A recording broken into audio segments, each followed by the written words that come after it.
Dear guests, dear Minister, it's my great pleasure to welcome you all here to Malmö and the Nordic Food Innovation Camp. My name is Karen Ellemann, and I'm the Secretary General for the Nordic Council of Ministers, and I have the honor of being the moderator in this opening session. 20 years ago, chefs from across the Nordics, they signed a manifesto that really changed the culinary scene forever.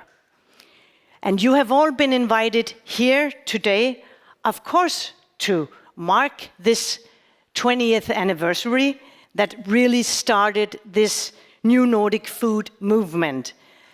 But even more importantly, you have also been invited here because we want you, exactly you here in the crowd, to help us set the direction for the future and actually to come up with solutions and suggestions to some of our major food system challenges.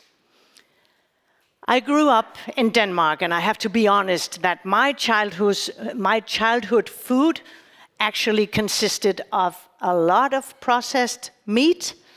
And when we thought of fine dining, it was French or perhaps Italian cuisine that came to our mind. But the new Nordic food movement changed that, and thank you. Because it really contributed to a complete revolution in the Nordic cuisine. It revitalized and modernized Nordic gastronomy with a focus on our local sustainable produce, combined with this proud heritage and proud flavors. So when the chefs in the TV series The Bear, they travel from Chicago to learn from some of the best chefs in the world, they are not visiting Paris or Rome. They are traveling here. They are traveling to the Nordics because the Nordic region, all our 8 countries, is now a destination for unique food cultures and have become 3-starred. I mean, of course, we are worth this extra journey. So this has happened because of the new Nordic food movement.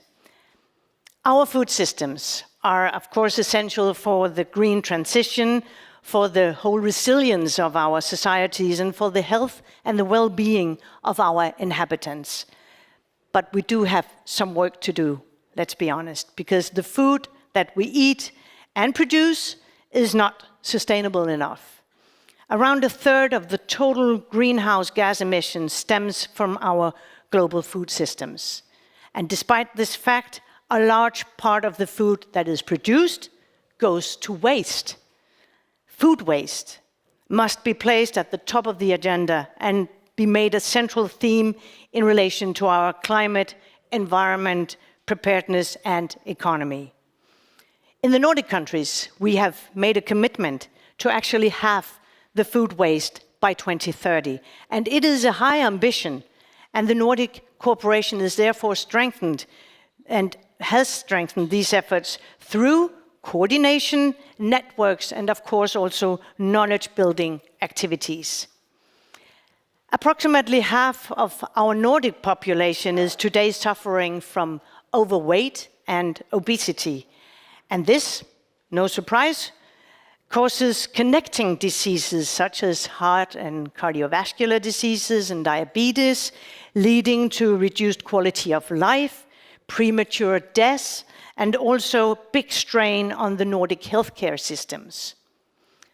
The Nordic nutrition recommendations is actually one of our flagship projects and one of the tools that is needed to create healthy and sustainable food environments. And it constitutes the foundation for dietary guidelines and public meals in the Nordic and the Baltic countries. And the latest edition that was launched last year does not only tell you what is good for your health, but also what is good for the planet. It is actually a very concrete step for the health and sustainability of the Nordic region. And luckily, the reach goes beyond the Nordics, because together with the Food and Agriculture Organization, FAO, we are actually supporting countries globally with our experiences. So we know what to do, but we need to push and push harder for behavioral change. So the new Nordic food movement has really created this unique platform to do so. We need to utilize it for the health of our planet and also for the health of ourselves. So this summit here today, it is hosted by the Nordic Council of Ministers, but honestly, it would not have been possible to do it without our co-hosts, which is the Nordic Joint Committee for Agricultural and Food Research, NKJ, without Madkulturen, and without Meyer's Madhus. So thank you, all of you, for your, and I know, really hard work making this happen. And once again, to all of you, a warm welcome, because you in the room have a lot of work ahead of you, and you who are following us online, please stay tuned, because this next hour, you have the privilege of actually listening to some very inspiring people who will set the scene for us before we actually embark on this collective journey of shaping the future of Nordic food. So there will be, followed here, 3 keynote speeches, and let me introduce the first one. My friend, the Greenlandic Minister of Fisheries and Hunting, Kim Kielsen, and Kim will be speaking in Danish, and then I will simultaneously try to translate it to English. So Kim, please, the floor is yours.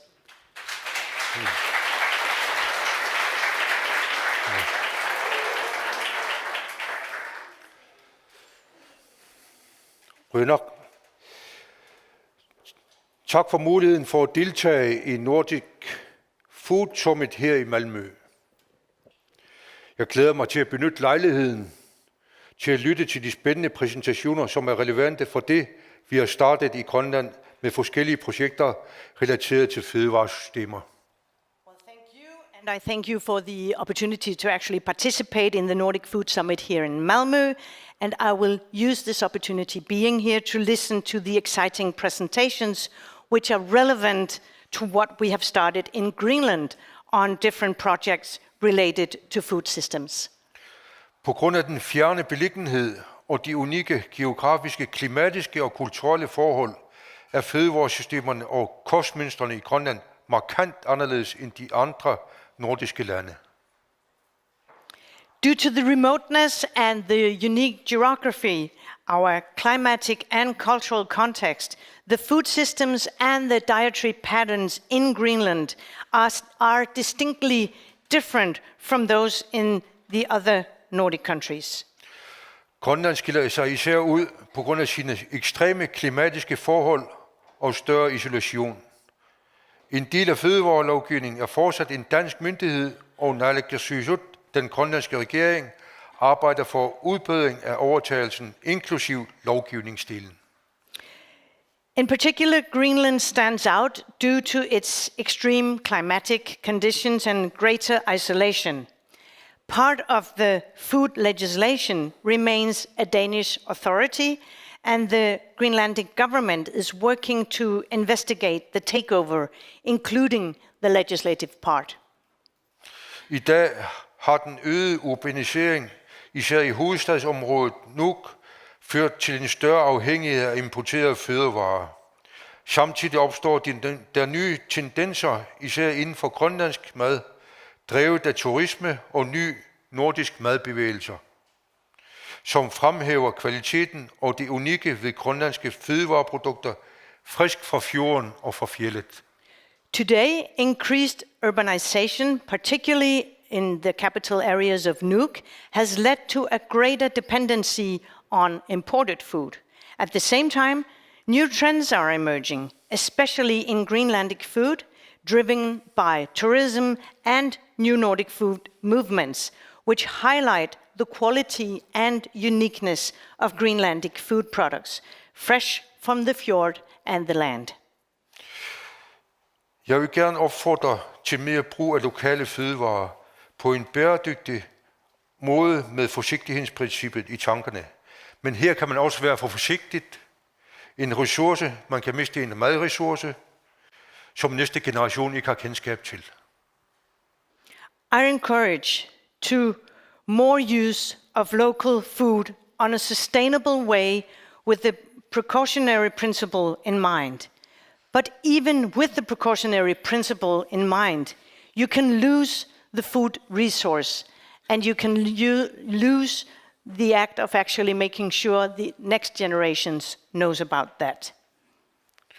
Her kan jeg nævne et eksempel med hvaler, nogle bestemt hvalart, hvor der blev fredet i 1988, og hvor man bad om at blive talt dem i 10 år, og så i 98, og tallene de var ikke gode nok, kom det fra biologisk side, det er ikke gode nok, I må tælle igen.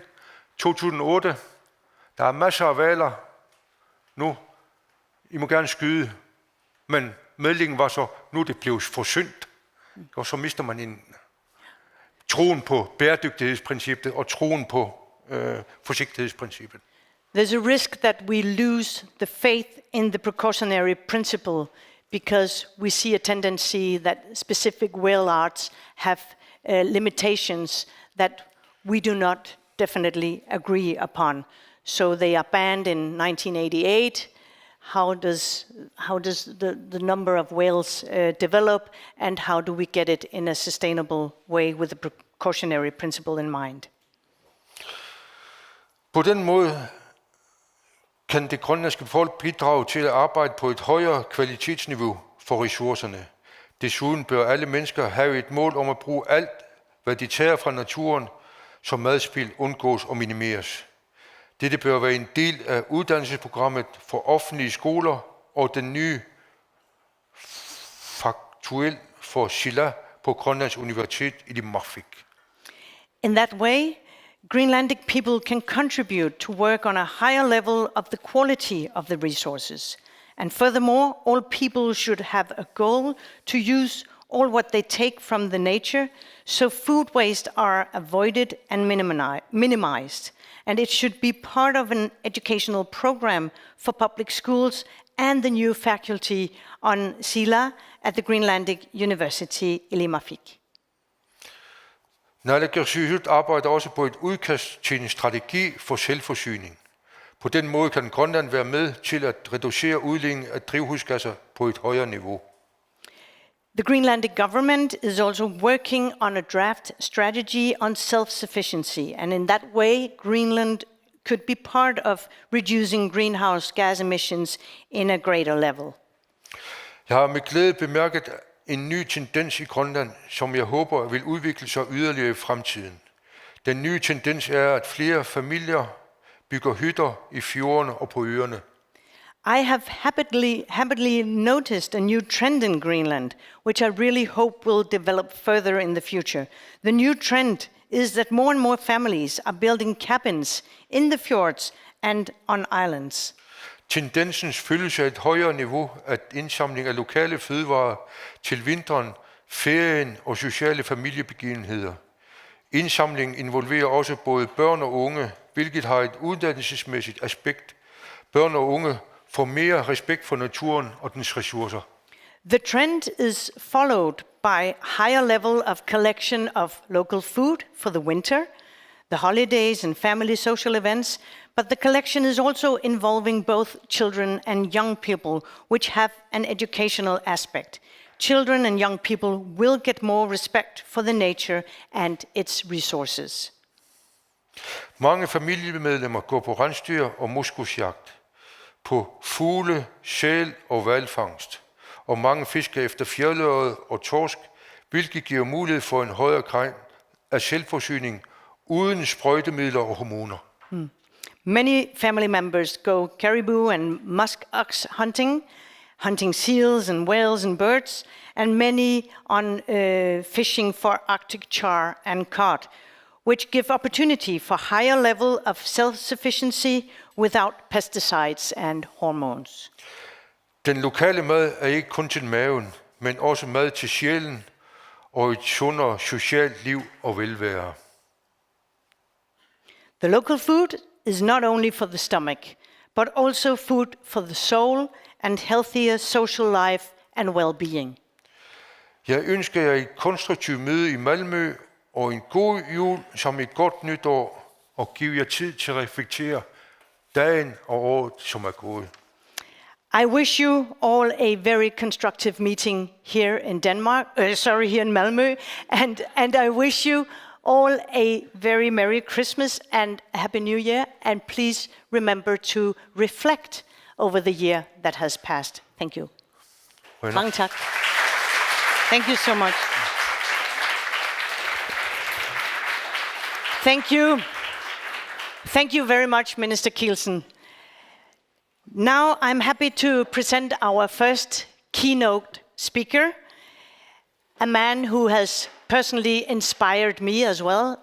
It's no surprise that your books are not only in my bookshelf, but actually in my kitchen, and they're very greasy because I use them. I get inspired.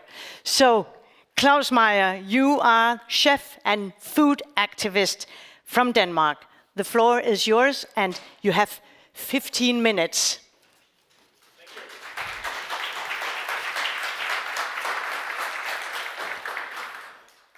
So as Karen alluded to in her introduction 20 years and a few weeks ago, visionary chefs, farmers, food producers, researchers, fishermen and policymakers gathered in Copenhagen to explore what it would take for a new Nordic cuisine to one day be counted amongst the most delicious and sustainable ones on the planet. Just like you guys, the participants had been traveling from Sweden and Finland, from Åland Island and Norway, from Iceland, Greenland and the Faroe Islands, to listen, to learn and to exchange ideas. The next 2 days, stories of hope and opportunity were told by Carl Jan Granqvist from Grythysen in Sweden, the Norwegian Minister of Agriculture, Lars Sponheim, the Danish Minister colleague, Hans Christian Schmidt, International President of Slow Food, Carlo Petrini, the now deceased food historian, B. Skårup, asparagus wonderkid, Søren Viuf, the Norwegian sociologist and nutritionist, Marianne Elisabeth Lien, a group of fishermen from the Faroe Island, dairy tycoon Peter Tuborg from Arla, Spanish culinary rising star Andoni Luis Aduriz, and many more. Each of these individuals shared their aspirations for how an emerging new Nordic cuisine could enrich our own region while also inspiring the global dialogue about food. At the conclusion of the first day, renowned chefs from across the Nordic countries and autonomous territories unveiled a manifesto they had collaboratively crafted and pledged to embody its values within their predominantly Francophile restaurants. At the initiative of the Nordic Council of Ministers, today and tomorrow we are here together at the occasion of the 20th anniversary of a transformative food movement. Each of you in this room have been invited because when we asked around who in the Nordics can elevate this conversation further, your name stood out. In 2004, no one could have foreseen just how far a bold idea, fueled by a spirit of innovation and collaboration, would carry us. It definitely worked out for the fine dining scene. In 2024, Nordic countries were awarded a total of 106 Michelin stars against just a dozen in 2002. In our region, we now have 5 3-star restaurants, and a few of these have quite recently been voted best restaurant in the world 1 or more times. In spite of our region's unimpressive culinary history, during the last 8 iterations of Bocuse d'Or, the World Championship for chefs, Nordic chefs have won 5 medals of gold, 8 of silver. Tens of thousands of jobs have been created in the restaurant industry alone, and our region has become a global epicenter of deliciousness. obviously with a significant impact on tourism and on the image of our countries. However, it is essential to keep in mind that the purpose of the Nordic cuisine movement was never about branding or fine dining. Its true aim was for the underlying ideas to bring both delicious food and a sense of meaning and responsibility to the lives of many. For a while, we actually believed that we were ahead of our time, but obviously we were wrong. The world is on fire. As Karen alluded to, the global food production dominated by livestock currently accounts for 70% of our use of freshwater resources and 1/3 of the world's total carbon emissions. 90% of our biodiversity has been lost in less than a century. We are in the middle of the 6th mass extinction of biological species on Earth, the first one ever that is man-made. This has more than poetic implications. According to the World Economic Forum, about half of the global GDP is attached to nature, and more than 1.2 billion jobs are depending on healthy ecosystems. Then I don't know which is the most cruel paradox, that 2 billion people are suffering from hunger or malnutrition, while another 2 billion people are suffering from obesity, or that every year 1/3 of all food produced is wasted post-harvest. The bad news is that 7 out of 10 people globally are dying from non-communicable diseases, and that our current food system, besides being a catastrophe for our climate and biodiversity, is unable to feed a growing population healthily within planetary boundaries. The very good news, and I think that is why we are here, is that the way in which we eat and how we grow our food represent a silver bullet. Our food culture, along with the systems underpinning food production, represents the most critical domain where both as individuals and as a civilization we can transform our behavior to safeguard life on this planet as we know it. The task before us is both remarkably simple and deeply complex.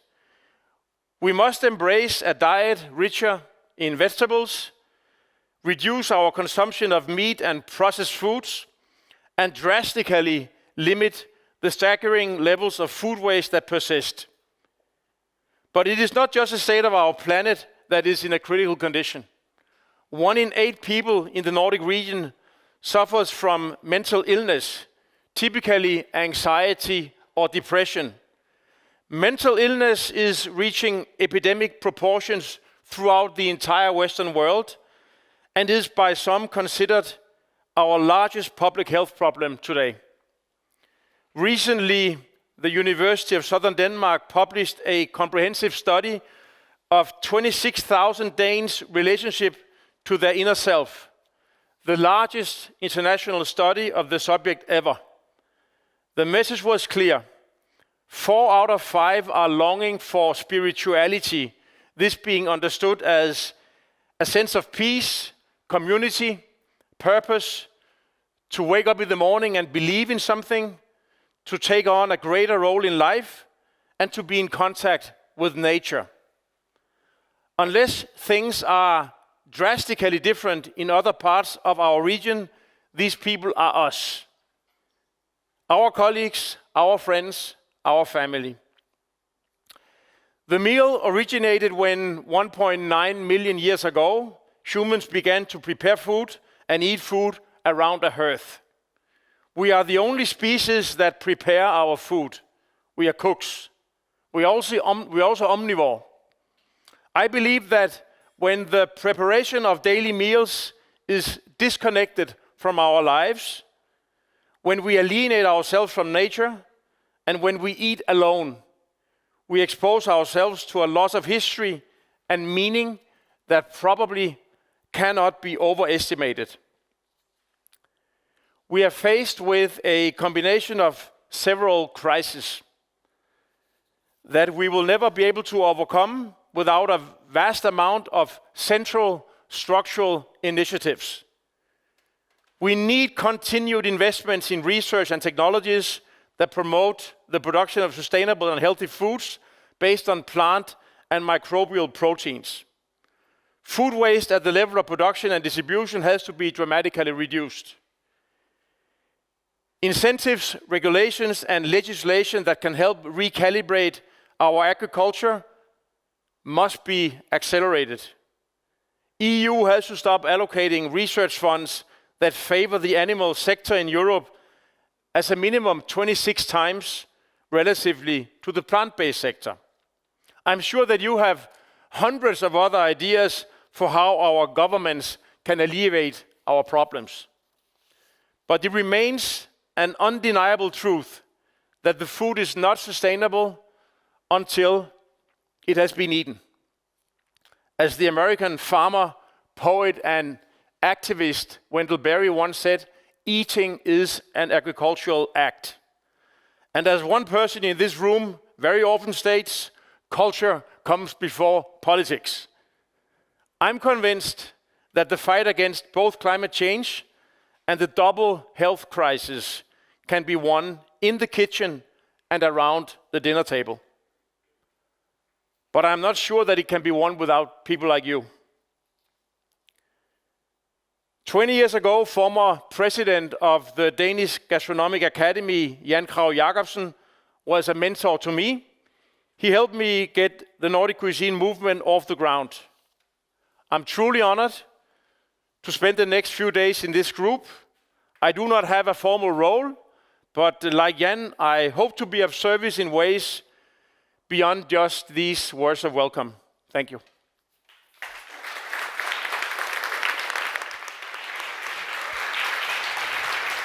Thank you. Thank you so much, Claus, and we will get back to you just shortly to have a short dialogue, because now I want to turn to our next speaker, Freda Nilsson. Freda is a chef and sustainability champion from Sweden, and she has actually won several prizes, such as Rising Star of the Year and Female Chef of the Year in Sweden. So Freda, the floor, you can get your way through. The floor is yours for the next 15 minutes. Warm welcome.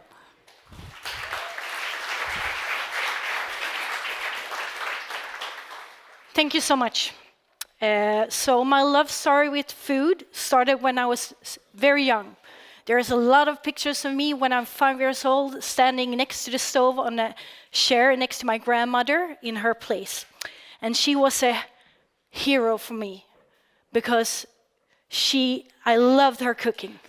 She cooked traditional, rustic, local food from this area, south of Sweden, and there was no fuss. Everything was super tasty, and it was cooked from her heart. And for me, that is the most important thing. I grew up on the countryside between Malmö and Gothenburg by the coastline, close to Båstad, very famous for their tennis tournament during the summer, where me and Magnus and Felicia are opening up our own inn, Pensionat Furuhem, next spring. This area is called Tuscany in Sweden because of its excellent soil for growing vegetables. During my childhood, produce was always in the center of the day. Vegetables, meat, and from local farms, and fish and seafood from local fishermen was a day-to-day on the dinner table back home. Even though my mom didn't like to cook, she was very picky with the ingredients, always. We also had a garden filled with berries, fruit trees, salads, corns, potatoes, and so much more. And I was the first one to help out my dad in the garden. So the joy of knowing where and how everything was grown started from a very early age. For me, becoming a chef was the first and only choice for me. So when it was time to choose a career and go to senior high school, everything started at the restaurant school when I was 16. And then it took me on an interesting ride through gastronomy. France, Spain, Norway, and the larger cities of Sweden different focus and levels with everything from hotels, fine dining restaurants, seasonal restaurant up in the mountains, and summer locations by the coastline, and so much more. This journey took me to Gastrologik during the opening in Stockholm, and I spent two years there. Was very, very much a very nice learning point in my career. And there I had the possibility to work close to some of the best producers in Sweden. The restaurant focused on sustainability, seasons and relationship, and of course flavor. Because I think in our day-to-day today, I feel sometimes flavor is forgotten. And for me, that's food needs to be tasty, like the food my grandmother did. If it's not tasty, it doesn't mean it's. I don't think we can only rely on sustainability. If we don't have the taste, we're not going to eat it. How sustainable it is. The time at the Gastrologik was a super nice learning period that I've cherished very much. We were a close team in the beginning with only like 5 chefs. This was like day one. When they ended after 10 years, I think the team was 15. So in the beginning, we were super small. Everyone did everything.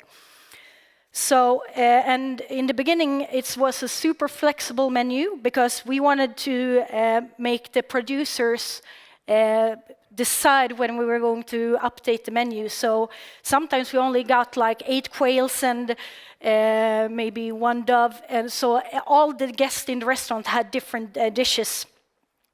So it was very fun, but a lot of work.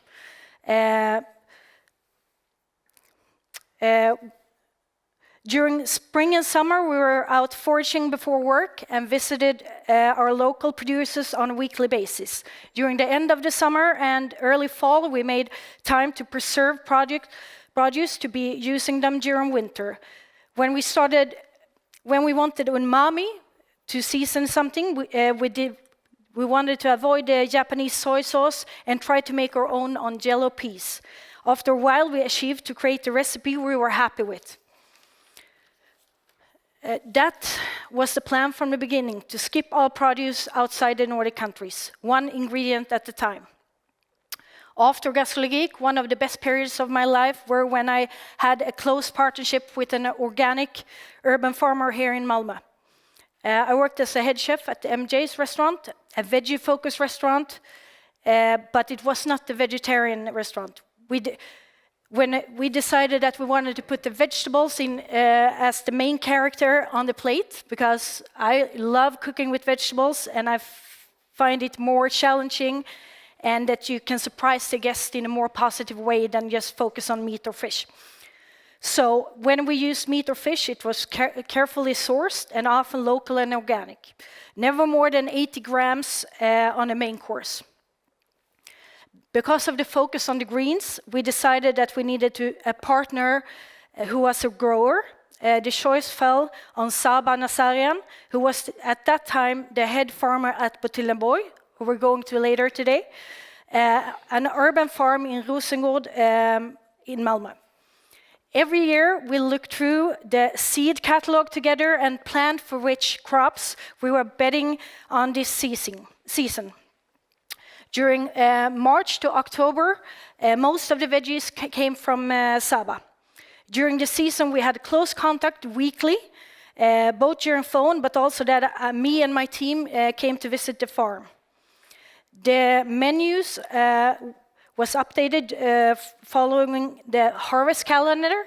So back in the kitchen, we had a calendar with all the fields on the farm, and saw, okay, now it's carrots, week 23, it's supposed to be ready. And then during our update phone calls every week, Saba let me know if everything is on charge or if we're delayed or what's happening in the fields. That for me was a very nice experience because it's so much more challenging and involve me as much as a chef when he's the one that decides when I'm going to change or update the menu, instead of just calling your supplier and then you can get the same vegetables and all the ingredients all year round. So that was something very valuable for me. Except from getting lovely greens from Saba, both me and the team in the kitchen got a part of knowledge, and vice versa. I learned a lot during the year, built a large respect for farmers, and their hard work, and the produce, of course. I believe this led to less waste when we prepared the vegetables. We started doing things in new ways. Finding new ways of preparing the crop so we didn't need to waste anything. When you have been included in putting the seeds in the soil and seeing everything nourish, there is another value for the vegetables. For me, for example, I didn't know like a carrot took 72 days to grow. And if you compare that to like chicken, that's more often is like 60 to 70 days. When you buy a chicken, you make sure you take care of everything, but you throw a lot from the carrot. You throw away the leaves and you peel it and everything, and then you waste half the carrot. But you would never do that with the chicken, for example. A close collaboration during challenges made us closer and build a strong trust. During a very warm June, Saba called me stressed and troubled, with fields filled with flowered spinach. He thought the whole harvest were ruined. I left the restaurant and met him at the farm to look at the flowered spinach, and then I realized that it was quite similar to rape flowers that are super expensive and very popular during like early spring. So I took some back with me to the restaurant, tried them on the grill together with some fish and a nice beurre blanc sauce. It was amazing. So the result led to that Saba could sell the spinach flower to me and other restaurants for a higher price than he would get for the normal spinach. And it was a win-win. I got a unique garnish that almost no one else had on the menu, and Saba didn't waste any of the spinach. So I've had a childhood dream to open a restaurant with rooms on the countryside where I grew up. Now it's finally happening, and together with two brilliant partners, Magnus Nilsson, former Faviken, and Felicia Garlic, former Vilgots Bakery. So, how do you start a new project? To be honest, we started 3 weeks ago, so everything is rather new. There's a lot of decisions to be made. But so far, our main focus has been to get to know each other and also to get to know the history of the house. Because Pensionat Furuhem is, anno 1905, is an old boarding school for women to learn running a household. Classes were held in subjects like cooking, baking, charcuteries, slöjd, and sewing. So we have a house filled with memories and tradition that we want to respect and cherish, and that is our goal. And everyone, of course, is wondering what kind of food are we going to cook. And to be honest, that's the least thing we have been talking to, and we haven't decided yet. But I trust that we will sort it out along the way. Instead, we have focused on talking about our values, expectations in produce, producers, and the staff. We have already started to source small-scale organic and local producers and visit them to start a connection. To take place in a small town, as Båstad is, it's only like 5,000 people living there. Society is important to us, and to be a part of the community. And we want to be an inclusive restaurant for everyone. So therefore we are going to be open for breakfast, lunch, and dinner. We're doing sorry, I see I have a shortage of time. We're doing an inn, so with 16 rooms, bakery, our own farm and orchard, but also a restaurant with 60 seats. So during the planning section, it's important for us to be sustainable in all three areas: economy, social, and climate. It's all necessary for us. And we're trying to incorporate thoughts about how work environment should be, scheduling and stuff like that, because that is something I feel we're very successful in the Nordic countries, but that's something in the top restaurants that we haven't been so good at. To finish off, I realized when I look back through my career, I naturally checked off a lot of the boxes without knowing from the new Nordic Manifesto that's 20 years old. It's a natural way for me of thinking. So how can we make it more natural for more people and in a larger scale? For the Nordic to become a role model in sustainability and health in the future of food. That is the larger question I hope to get an answer from during these 2 days together. Thank you.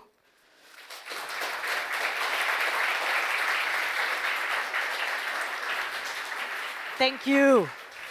Thank you so much, Freda. Please stay up here. Claus, Yep. could you please also just join us on this stage in the garden? Just for maybe just 5 minutes with the two of you, because it's so inspiring listening to you and to your journey and to all your hard work. And this difficult question, we only have time for just one round. You talked about the silver bullet before, Claus. And I would just like to ask the both of you, I mean, what are you most proud of when we talk about Nordic food culture? Both of you, let's start with... No, that's unfair. No. I told you first. What I'm proud of? Yeah, most proud of, because that's a difficult question you have to choose now. Well, it would be easy to say that I'm proud of the restaurants, but I think that I'm more proud of that we are, I believe, a region where the consciousness about the job in front of us and the power of deliciousness and the art of collaborating together in transparent ways, I think is very elevated. So, I mean, that we can fill a room with 60 people like the ones that are here, and that we have been able, we've had to refuse, I mean, I don't know how many other people that would also have been more or less qualified, that we have such a group of change makers that are ready to, I trust that are ready to take over and run with it and solve the problems we are facing. That I'm proud of. Okay. And I don't think they have that I mean, of course they have some in other regions, but I think compared to the scope of our region, I think that this is pretty unique for us. A group of change makers, that's a good one. Freda, what would make you most proud? Wow, it's a super hard question, but I feel like when you're traveling, everyone is super interested and excited about the Nordic food scene and what we're doing up here in the north. So that's something I'm very proud of being from this area and also with this full knowledge. And I think if we just put our brilliant minds together in this room, we can be like very much a role model and take it to 2-3 steps more. So, okay, one more round, just a short one, because then if I should challenge you to give only one suggestion to one kind of initiative that you would believe could actually create a more resilient and sustainable food system in the Nordic region, what would that recommendation or initiative, what would it look like? If I start with you again, Claus. Well, we need to find a way to make some sort of mass mobilization through which millions of people will learn, once again, to cook and provide hospitality in their everyday lives.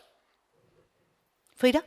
Yeah, I'm with you. I think the most important is we have a lot of good ideas on the paper, written 20 years ago, but also new ideas we're going to bring from this room today, or these days.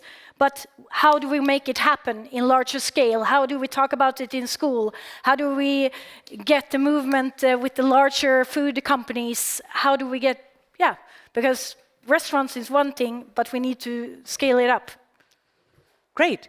Thank you, both of you. Thank you. Freda and Claus. What we will do now is that we will move into just the last segment of this opening session, and then I have 3 more speakers to join me up here on stage, and now we will have this panel discussion. So, Anders Drodja, you're the first one, and you're the political advisor to the Swedish Minister for Rural Affairs. Welcome, Anders. Then we have Hanne-Lene Dahlgren. You are an author and a sustainable food influencer from Norway. Welcome to the stage, welcome to the garden. We have Rasmus Willig. You are the principal of Suhrs Højskole, and you are the chairperson and founder for Andelsgård in Denmark. And last but not least, sorry, I said 3, we have 4. Sorry, Elin Rös. You are associate professor at the Swedish University of Agricultural Sciences. Please, Anders, move a little closer to me. I won't bite, I promise you. Because let me start with you, because you are the political advisor to the Swedish Minister for Rural Affairs. And what do you think is needed to create more sustainable, resilient, and also competitive food systems in the Nordics? And also, maybe say something about what you see are the main challenges in at the moment when we talk about your perspective, which of course is Sweden. Thank you. Thank you for coming here and representing the Minister of Rural Affairs. I recognize that food production, particularly primary production, is complex. It's a complex interplay of biology, chemistry, and physics, with the weather often doing its best to disrupt all plans and efforts. The geopolitical context has changed, and so has our society's view of food production and security. We need to remember that what we cannot produce in peacetime, we cannot expect to produce in times of crisis and conflict. Farming involves the use of resources such as land, fertilizers, plant protection products, and capital in order to create a more sustainable, resilient, and competitive food system. We need to use resources more efficiently. By working early in the food chain, reducing food losses in primary production and food waste in the manufacturing and processing stages, as well as among consumers, we can reduce the environmental impact of food. Thank you, Anders. I will move on to you, Elin, right away, because your research focuses on production as well as consumption. And what concrete steps do you see from your research as necessary for the green transition and greater resilience also of our food systems? Please. Yeah, I mean, we heard it today already many times, and I think we all know this, but it's very clear from the research that what we need to do to solve the climate crisis and the environmental crisis and making sure that we have good conditions for food production going on is basically 3 things. So we need to improve production, so that is getting rid of fossil fuels, putting all the technology and management that those solutions that we already have in place. And we need to reduce the waste and losses, of course. Last but not least, we need to change dietary patterns, also moving from a high consumption of animal products to more plant-based diets.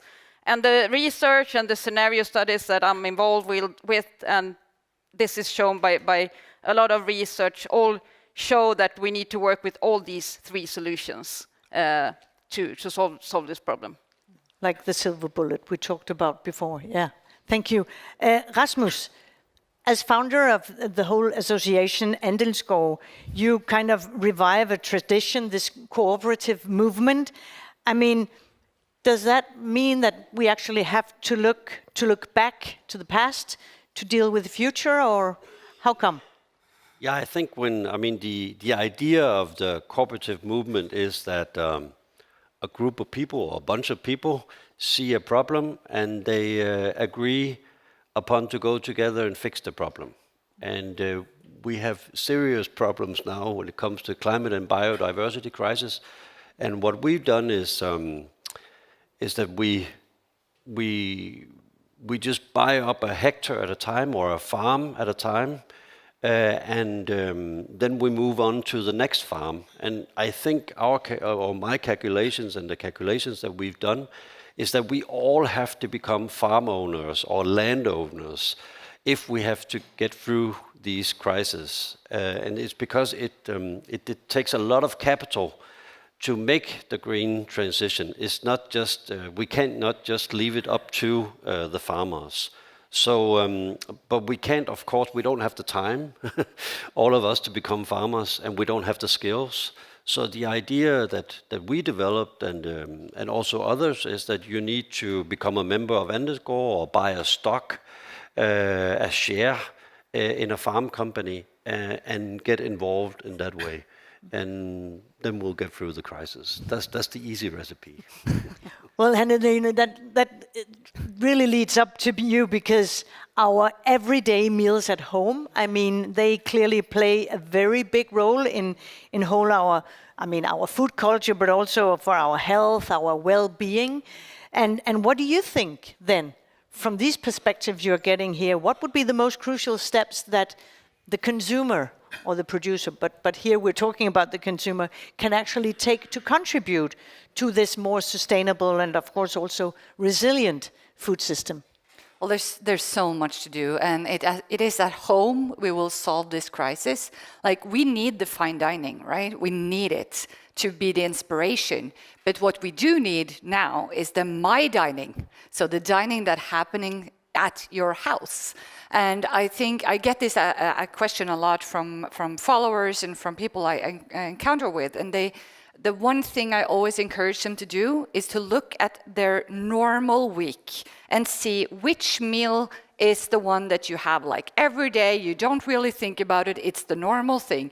Mostly that is not the way you want to live your life. Like that meal is often like a piece of bread with some cheese on it. And if I ask them, is this how you want your health to be? Is this how you want your diet to be? Everyone says, no, this is just like the thing I grab. So I always encourage them to try to change out at least half of those meals that you either, like, you don't have to think about it. I understand that the time is of essence as well when you're getting into a normal life. But if you can change every other of that to something more sustainable, to add, like, I have porridge every morning. And most people have porridge with some honey or some sugar on top. That is not the way I want my diet to be, right? So I always make sure that I have at least 2 fruits or a carrot or something into the porridge. And those kind of ideas is what we need to get the me dining and not just the fine dining. What did you say? The me dining. Yes, okay. The me dining. From fine dining to me dining. We have to make sure that it's actually on the premise of the people at home. Yeah. And I think that a lot of these kind of debates always, they talk about, like, you can make like a risotto from byggryn. What is it? Yeah, you understand what I mean. You can make like fried leeks. But like, the people at home aren't ready for that. We need to start a little bit more on the lower scale and encourage them with taste. But Rasmus, you said before that we all need to kind of be our own food producers. So does that mean that we have to have some raspberries if we live in the apartment, how do we do it? I think the whole idea is that we're very alienated from the food system, and in that sense we need me farms, if I may borrow your expression. And but since we don't have the time or all the skills, we need to be part of organizations, and we don't have to think of it as being part of a new NGO, but we can exercise our ownership. We can attend the general assemblies, we can participate in the farm work if we want to, volunteer or paid, because we're part of a new owner structure. And I think these old type of cooperatives like Coop. We have that in Norway and Sweden and Denmark as well. Many of us don't even know that we are actually the owners of these huge cooperatives. But we can use them as a new type of infrastructure, or we can build new type of infrastructures that are cooperatives. We also forget, within the research is very clear, cooperatives as a business live longer and give more back to society than any other businesses. So we just need to plug into this type of structure again. But what are the obstacles then for making that happen? I mean, have you seen what's at stake? Where are the obstacles? I think the main obstacle, which is no surprise, but the most viewed TV in Denmark, and I guess in the rest of Scandinavia, is actually farm programs and gardening programs. In Denmark, it's close to 1 million viewers that watch The Peasant, eller Bonderøven. So we actually want to be on a farm, but we participate through the screen, and we never actually get into nature anymore. Lately, research has shown that 80 to 90% of our time we are actually indoor. When we're outdoor, it's maybe when we go to a supermarket and we leave the car, which is also an indoor part of the indoor society, and then we leave it to go into a new shopping space. So we do have, and as Claus also said, we really want to have added meaning. That's part of the crisis, and I think one of the models is that we actually just buy a little bit piece of our own land and take, let's say, the classical collective or liberal responsibility back, and that gives sense to it all. Elin, as also Rasmus mentioned about the research in general, but also research shows that consumers are actually ready to make more sustainable and healthy food choices. Maybe not that far yet as producing it themselves, but still making the choices. But that's not really what we see in the numbers. I mean, the super processed food is still very, very high. So what are the obstacles from your point of view? So, I mean, consumers tend to say that they are ready for the more sustainable food choices. I mean, if you ask someone, they're very keen on, environment, health, and so on. But then I think you can only go back to yourself. Behavioral change is very difficult. You're very steered by your habits, the social norms, the structures around us, the food environments we are confronted with, and so on. And that's why it's so important if we're serious about solving these problems, that the powerful actors in society, and that is the politicians, the big companies, those have the power over us, and they to large degrees steer what we in the end consume. So it's really important that these actors really take responsibility over this, because it is very hard to change one's behavior. I mean, we are all food nerds here, right? And we know what to eat and to exercise and all this, but still, I think we're far from perfect in this room. And then think about people with a lot of other challenges and not the type of knowledge and interest that we have in this field. So here we need a lot more leadership from politicians and the big, powerful actors in the food system. But that makes me turn to you, Anders, because how can this Nordic cooperation strengthen maybe the national efforts? And do you see, I hope, some kind of untapped potential that can be strengthened further? Yes. I think the Nordic food program is a standout example of how Nordic cooperation adds value for individual countries. It not only strengthens regional identity, but also offers significant competitive advantages, particularly in attracting tourism. At the same time, each of our countries has its own unique food culture.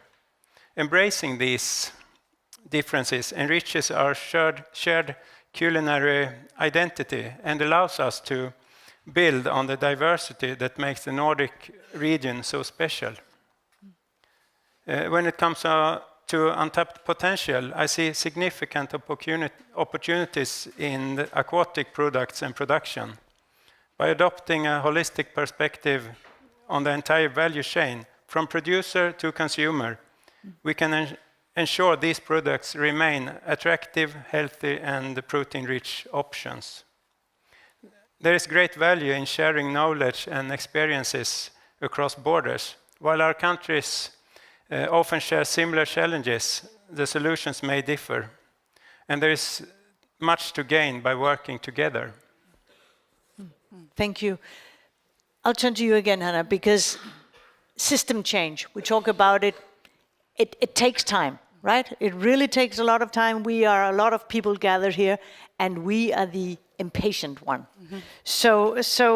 I mean, is there something, is there any quick fix? Is there any thing, you know, something we can do tomorrow, already tomorrow, that really create this kind of behavioral change that we are looking for? Because actually without the political interventions, or actually without altering these structural frameworks, and I'll pose the same question to the two of you, because being impatient. Yeah.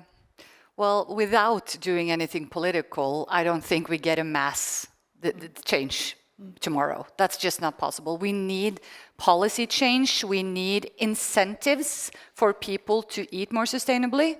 But I think that the one thing, even though I think knowledge is a very close number 2, the number 1 thing that's stopping people is not price, it's not knowledge, it's taste. Because if you find something pleasurable, you'll find a way of eating it, right? You'll find a way of having that fried pizza or whatever you find pleasurable. So I think that pleasure can really change the world, and we need to focus more on actually getting people to eat and taste the pleasurable food. And then when you think that, let's say, a Brussels sprouts is good, when you find that, like, ooh, that Brussels sprout salad, that was amazing, then you're open for the knowledge change as well. Then you're open for maybe eating Brussels sprouts once every 14 days or something. But before that, when you say that to most people, you should eat more Brussels sprouts and kale and broccoli, then they're like, you're not taking away my pleasurable meals and replacing it with that doesn't taste anything, right? So we need more focus on taste, and that's why chefs that's here as well is so important to get like the vegetables to really taste good without all the remedies that they have in their kitchens. Just like Freda said before in her new restaurant, or I mean in your whole journey with taste at the core. Rasmus, respond to that as well. The quick fix, it's very easy. You just you have to own the means of production. You have to own your own farms.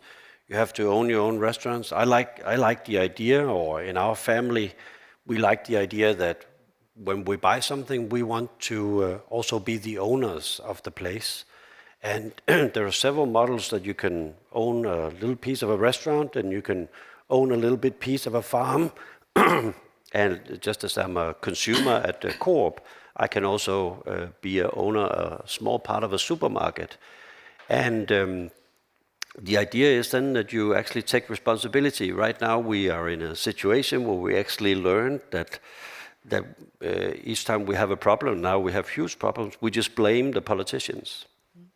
Or we yell at the news every night because it's bad news, and I think it's just a sign that we have to join forces, or individually or collectively, and actually try to go into those type of businesses that we think is part of the future. And when we join forces in here, we can make that type of green transitions very fast. The reason why we made Underscore as a model is that we started out calculating at home, me and my wife, a crazy calculation, however, but how much would it cost to buy Denmark? All of it. And all it takes is... it's a tiny country, remember? Tiny country, but all it takes is a population. That's all it takes, and the population has to pay 20 euros a month, and then you buy the means of production, and you can get all this for free afterwards. It's easy. is it on the rise? I mean, can you actually show numbers? Can you show Yeah, sure. right now that more people actually do buy land or grow vegetables in the garden? The problem is that compared to, let's say, the welfare state or the competition state, that in order to enter the green state or the sustainable state, we don't have 100 years to do that transition. We have our time span is very short and narrow, and it means that we have to act now. So we get new members every day, but we need thousands of members every day. And that's also your problem in your businesses, is the time frame, is that we need a sprint. And yeah. Elin, also the sprint and the impatience. What is there a tomorrow fix? No, I don't think there is a tomorrow fix. I mean, there's lots of good initiatives and lots of solutions that could potentially scale if they were given the right conditions. I mean, we've heard of many of them already here today around my table and what you're talking about and all this. But it's going to stay very niche because we're up against this globalized, market-based, very competitive food system. And just, I mean, we could just take one example, like we talk about food labeling, for example. Let's label food, and inform consumers to make better choices. And we can put this tiny label on packaging, but what are we up against? The marketing machinery of all these big food companies, of course. That I mean, it's totally unrealistic to think that that's going to change something on a massive scale. So then we need to, remove the possibilities to market unhealthy and unsustainable foods, and then we can, have some kind of level playing ground. But right now, it's very difficult for these initiatives to scale. But still, we need to work, of course. We still need to try, but be realistic about what we can achieve if we don't change the structures of the system. Hannelene, as an influencer, I mean, you probably have the dilemma sometimes with some of the big food producers that would like to support you. How do you manage? Because, I mean, maybe they could be part of the solution as well? Do you see that? Well, I'm a previous Google analyst. I'm not from the food world. So I like I do a lot of cooking in my Excel. That's, ask me later if you want to know. But the point is, when I started as an influencer, I started getting a lot of food companies coming in, hey, can we pay you to show you this and that? And I said no to almost all of them, because the ones with the most money was the ones pushing stuff that I knew that I didn't want people to eat more of. But because I was alone, I was like, okay, is this really helping? So actually, I started a company called Team Tomorrow, which is a group of influencers. So we have almost all the big food influencers in Norway, like a unity, saying no to all the same brands. So we are actually trying to get the industrialized bad meats. They don't really have anyone to use as their ambassadors. So that's basically how we do it. And then we try to lift all the producers that should be lifted. And it's very difficult, of course, to say yes to someone and no to someone, because it's a lot of gray areas. But we've used Cicero, which is the climate we use a lot of advisors to make sure that we're actually helping both the diet and the sustainable part. So I think, yes, it's a lot of money in the areas of the food system that you don't want to push, but there's also a lot of money in broccoli, if we just sell enough of it. So we need to just start lifting those vegetables. I'm not even a chef, and I've published 3 cookbooks that reached millions of plates in little Norway. When I can do it, imagine what you guys can do that's actually kitchen trained. So grab that opportunity and make sure that I'm out of business and that you guys get that sale. Yeah. That's really a gift for all of you. Elin, you talked about labeling before as well. And then you say there is a tiny label, and how does it actually help the consumer? But I mean, we do have different labeling systems actually trying to help the consumer to make the healthy choices. Yeah, I'm not saying that all labels are bad. I'm just, to give perspectives of what a small label can do in terms of informing consumers if you relate that to the marketing budget of a food company. So that was just an example. We know from research we have a whole battery of policy options that you could put in place if you wanted to. So we can talk about steering consumers, we can also talk about helping consumers, right? Because we want to be sustainable, we want to be healthy. That's what we say when we ask consumers, but then you're faced with the reality and it's hard and you're driven by your habits and social norms and all this. So could we help as a society to make it easier to make good choices? And then we could work with information and price changes, regulation and all this. And we have a lot of knowledge on how we could put together really good policy packaging that could not be costly for the consumers nor the government. So there's lots of options if we wanted to do something about this problem. And that's from a Swedish perspective, but could that be I'm thinking we need to do this on the Nordic level. That would be much preferable, because then we would take away strange things like trade, border trade and all this. So I think this makes much more sense on the Nordic level. And of course, countries are different, so we need to be mindful of that. But I think, especially from a consumption perspective, we share some of the same challenges. Then on the production side, the countries are very different. So there we need to have more, I think, national policies in place. But we also share many problems that we can collaborate around. Rasmus, we're talking about this policy package, labeling and so on, and should there be any cooperative initiatives in that kind of package as well, in your opinion? I think that the labeling discussion is very complex, and I'm also on the board at Coop in Denmark, and we had one supermarket that we tested everything on labeling. Also on CO2 labeling on every product. And it actually didn't go very well, specifically on the CO2 labeling, because it discourages people. They don't want to know that they're actually doing something wrong. So, but all other initiatives worked out beautifully. And then the consumer really like when they check out to know that they've actually done a good thing, that they did their groceries in a supermarket that was more green on average. So in that sense, it was actually the supermarket that made the most money in a year. So the climate supermarket worked out just perfectly. So that was like a competition between the different co-op supermarkets, and this one was picked out as champion? Just one test, but of course we measure every 900 stores. But it was just interesting to see that when people know that, for instance, they buy last date products, if you put that in front, they actually buy them.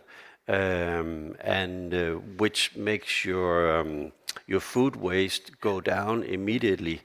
Let's say from 3% to 1%, but that's a lot if you have 800,000 consumers every day. These type of efforts. But the problem is with supermarkets is that I don't know for the rest of the Nordic countries, but we have too many of them. So it's a scarce competition. In Denmark we have as many supermarkets comparing to that we should be three times the populations of what we are now. So that makes very bad foods. So that's another problem. A tough and unhealthy competition. Yes, exactly.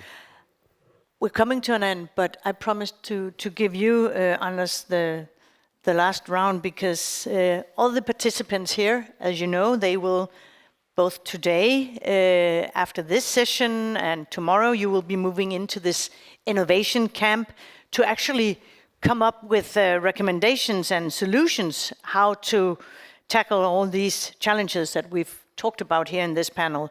So then I'll give you the last word of actually addressing the participants about what your hopes could be for this summit and kind of keep on encouraging this distinguished crowd. So the floor is yours. Thank you. Innovation is needed, but the problem, as I see, is that many of the ideas currently being promoted as innovations have already been tested. To succeed, innovators must anticipate potential challenges and build on lessons learned from past efforts. Solutions are often closer than one might think. Overcomplicating things can waste valuable time and resources. Focus on refining and optimizing what we already have. I firmly believe that we need to increase food production in the Nordic countries where we have access to water. From a global perspective, we have a sustainable food system in the Nordics. So let's strengthen and expand that foundation. Relying solely on one or a few solutions is risky. As the saying goes, don't put all eggs in one basket. A resilient and sustainable food system requires diversity in what we grow, raise, and consume. Finally, as Elin and Hanna has been talking to already, developing new food is much easier than changing dietary habits. Shifting consumer behavior is one of the biggest challenges in building a more sustainable food future. Thank you. Thank you, Anders. Thank you, Hanna, Rasmus, Elin. Give a round of applause to this panel. Thank you.